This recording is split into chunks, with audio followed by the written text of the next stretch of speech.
Kanpur school, এই স্কুলে আমি লেখাপড়া করেছি। এই স্কুল থেকে আমি এসএসসি পাস করেছি। এই মাটা আমার সব চেনা। আমার রংপুরি কেটে মনে হয় না কেউ বলতে পারবে যে আমি কোনো অপরাধের সাথে জড়িত ছিলাম।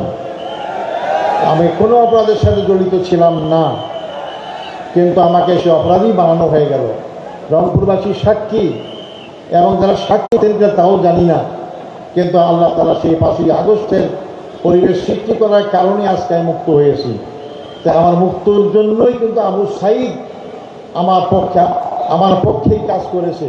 তার মৃত্যুই আমাকে মুক্তির পথ দেখিয়ে দিয়েছে।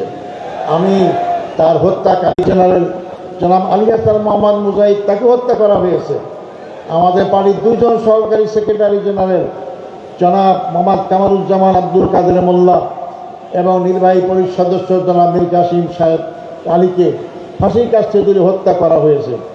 আমি তাদের আত্মার মাগফিরাত, যারা যুদ্ধ অপরাধ করে, যারা মানবতা বিরোধী অপরাধ করে, তারা কি জনগণের ভোটে নির্বাচিত হতে পারে? আমি চ্যালেঞ্জ দিয়ে বলতে পারি, দুনিয়ার কোনো দেশে এরকম কোনো উদাহরণ নাই। কিন্তু তাদেরকেও তো ফাঁসির কাছে ঝুলাবার চেষ্টা করা হলো। এটাই আজব এক বাংলাদেশ, আজব এক আমাদের বন্ধুগণ।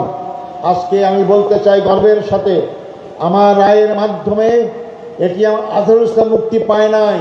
আমার রায়ের মাধ্যমে বাংলাদেশ জামাত ইসলামীর দীর্ঘদিনের মিথ্যা অপবাদ থেকে মুক্তি পেয়েছে। হত্যা করা হয়েছে, এই অপবাদ দেওয়া হয়েছে জামাত ইসলামীকে, তারা মানবতা অপরাধ করেছে। আজকে আইনের মাধ্যমে সুপ্রতিষ্ঠিত হয়েছে, আমিও মুক্তি পেয়েছি, ইসলামী আন্দোলন মুক্তি পেয়েছে। এটাই আল্লাহর বিচার, ন্যায় বিচার আল্লাহ করেন। 5ই আগস্ট আমরা জেলখানায় ছিলাম, আমরা কল্পনাও করিনি যে হাসিনা ক্ষমতা ছাড়তে বাধ্য হবে, কিন্তু রাখে আল্লাহ মারে কে? আল্লাহ যে অনেক কিছুই করতে পারেন। মনে হলো যে আল্লাহ সরাসরি এই বিপ্লব ঘটার ব্যবস্থা করেছেন। মনে হলো যে লক্ষ লক্ষ লোক, আমরা দেখতে পাচ্ছিলাম কারাগার থেকে লক্ষ লক্ষ লোক রাজপথে নেমেছে। মনে হয় আবাবিল পাখির মতো হাজির হয়েছে লক্ষ লক্ষ লোক। আল্লাহ ফেরেশতা হাজির হয়েছেও হবে। তিনি আমেরিকা থেকে বাংলাদেশে এসেছেন, বিচারের সম্মুখীন হয়েছেন, তাকে ফাঁসি দিয়ে শাহাদাত করা হয়েছে। তাহলে কারা এই দেশের জনগণকে ভালোবাসে, কারা এই দেশের জনগণের পক্ষে কাজ করে? যারা পালিয়ে যায় তারা, নাকি যারা মৃত্যুর সম্মুখীন হওয়ার পর দেশ নিয়ে যাওয়ার চিন্তা করে না? তাদের দ্বারা এই দেশ নিরাপদ, তাদের দ্বারা এই দেশের গণতন্ত্র নিরাপদ। তাদের ভাই বন্ধুগণ, আমি যে মুক্তি পেয়ে গেলাম, দুনিয়ার এই জীবনে আমাদের আল্লাহ দিন কায়েমের চেষ্টায় এগিয়ে আসতে হবে। জামাত ইসলামী সেই কাজটাই করছে। আসুন আমরা সেই জামাত ইসলামীর সাথে সম্পৃক্ত হয়ে, যারা হয়নি এখনো, আমরা আগামী দিনে বাংলাদেশকে ইসলামের বাংলাদেশ গড়ার জন্য আছেন।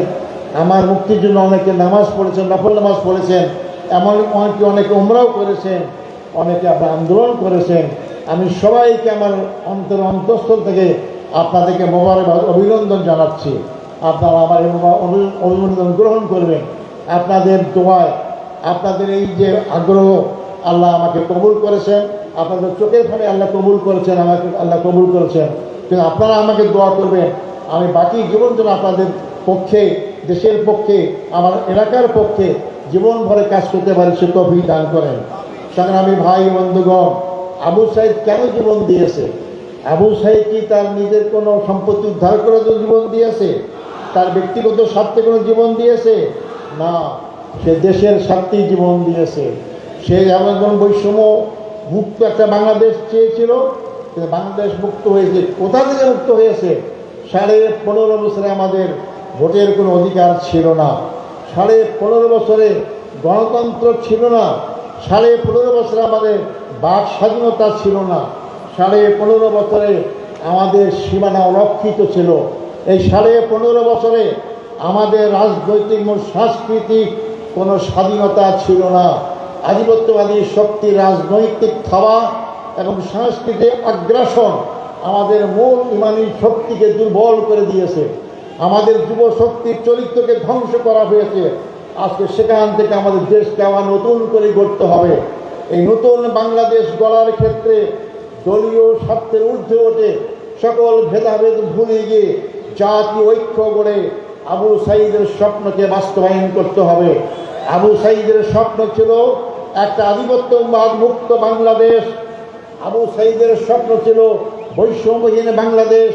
আবু সাইদের স্বপ্ন ছিল যার যার ভোট নিজের পছন্দ এই বাক্সে ভোট দিতে পারবে, এইরকম একটি বাংলাদেশ। আবু সাইদের স্বপ্ন ছিল গণতন্ত্র বাংলাদেশ প্রতিষ্ঠা হোক, সেই বাংলাদেশ। আর এই বৈষম্য বাংলাদেশ গড়তে হলেই আপনার আগের বক্তব্য শুনেছেন, এই বাংলাদেশের 54 বছরে অনেক আইন, অনেক কিছু পরীক্ষা হয়েছে, কোনো আইন দিয়ে বাংলাদেশের জনগণের মুক্তি নিশ্চিত হয় নাই। তাই নতুন বাংলাদেশ গড়তে হলে নতুনভাবে এগিয়ে যেতে হবে। আর তা হচ্ছে আল্লাহর আইন এবং সৎ লোকের শাসন। আল্লাহর আইন সৎ লোকের শাসনের মাধ্যমেই বাংলাদেশ সার্বিকভাবে মুক্তি পাইতে পারে। আসুন আমরা সেই আগামী দিন আল্লাহর আইন সৎ লোকের শাসনের আন্দোলনের সবাইকে আমরা এগিয়ে আসার আহ্বান জানাই এবং সেই বাংলাদেশ গড়ার জন্য আমরা সবাই সামনে দিকে এগিয়ে যাই। সংগ্রামী ভাই বন্ধুগণ, আপনারা কষ্ট করে এই মহাসমুদ্রে উপস্থিত হয়েছেন, এই জন্য আমি আমার পক্ষ থেকে অন্তঃস্থল থেকে আপনাদেরকে মোবারকবাদ জানাই।